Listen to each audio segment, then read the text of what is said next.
Ministering Angels by Lori A. Thompson, Chapter 26, Renewed. When the door hits the wall, he realizes he isn't sure what he's rushing towards. Nathan stands in the middle of Brad's fort trying to catch his breath. He doesn't realize how hard he was running until he comes to a full stop. He looks around the room, scratching his head. He realizes how long it has been since he's given thought to Brad and the boys. Nathan feels empty as he considers how he could have filled his time. Feeling a sense of new urgency, he resists settling on these new thoughts as he tries to find his grounding. A new quest surfaces with a stir of excitement that has been forgotten. Replaying past events with Andrew, Nathan can feel his mind reach feverishly for details. Memories flash vividly before him as he views Andrew wrestling through papers on Brad's large table. He watches Andrew discover the map.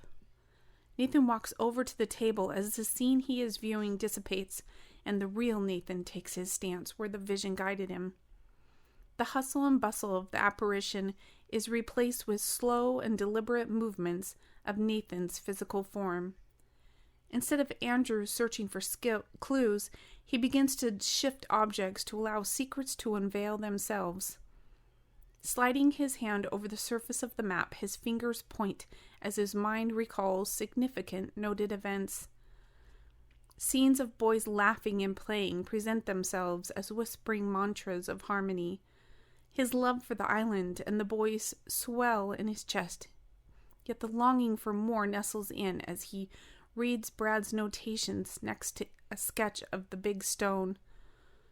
It is there Brad had his first sighting of the girl.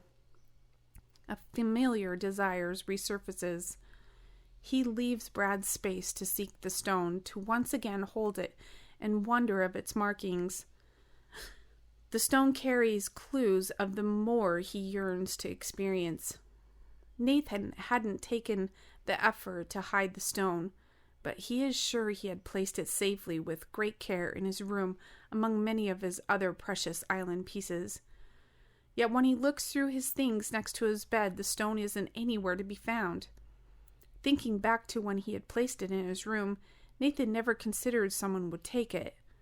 He sits on his bed with his head in his hands, not knowing what to do next. Nathan feels alone, small, and insignificant. He questions why he even thought he could have helped. The other boys are bigger, stronger, braver, and smarter than he is. He remembers how Brad kept logs and notes of all the happenings on the island. No one ever thought of doing that, Nathan says to himself.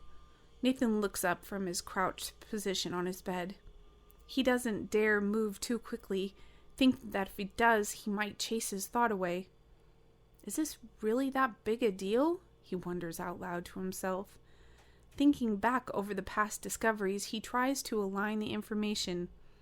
He thinks of the girl, the stone, and the map. Nothing makes sense. He says once again, speaking to himself. He takes time to remember the vision of Brad leading the boys to the cave they were going to use as their home. Still frozen, looking straight ahead, Nathan tries to focus and gather his thoughts back in line with Brad, seemingly knowing more than all the other boys. Holding very still, Nathan starts to talk it through. All I know right now is that stone is a clue to life beyond this island, and it is missing. Brad knew there was something else. He knew enough to... He pauses. Then Nathan straightens up his back and cocks his head to the side as he considers that his perspective is off. Still holding his position, just sure he is on the right track, he smiles. Maybe it's not that he is noticing things that are so important. Maybe it is that nobody else is. Nathan talks himself through his thought. He remembers Joshua and his dream that led him to the stone. He thought of how Malachi woke up and talked about his experience with the large animals of the deep. Nathan thought of his own dreams and visions that kept him discovering. Nathan shifts his body. His legs dangle over the bed. He has a firm hold of the direction his mind is taking him, allowing him to move freely. He found himself pausing in unfamiliar territory. He had always followed what felt good at the time. Now that he realizes how it could move him farther away from the boys on the island by discovering the truth, or move him closer to them by just enjoying the island, he found himself having to decide. To jump off the end of this bed and search for the stone is now a little scary. It is not just the fact that it is scary that draws Nathan's attention. He pushes himself off the bed and stands firm on his feet. "I don't know what I'm doing," he says to himself. He looks over at his personal items from the island. Amidst the mess, he sees his drawing stick, pointing directly at him. He picks it up and holds it, as once he did, as a reminder that he is not alone. A sense of urgency floods his body. Even with the fear anchored in his stomach, his feet become light and react to the anticipation of wasted time.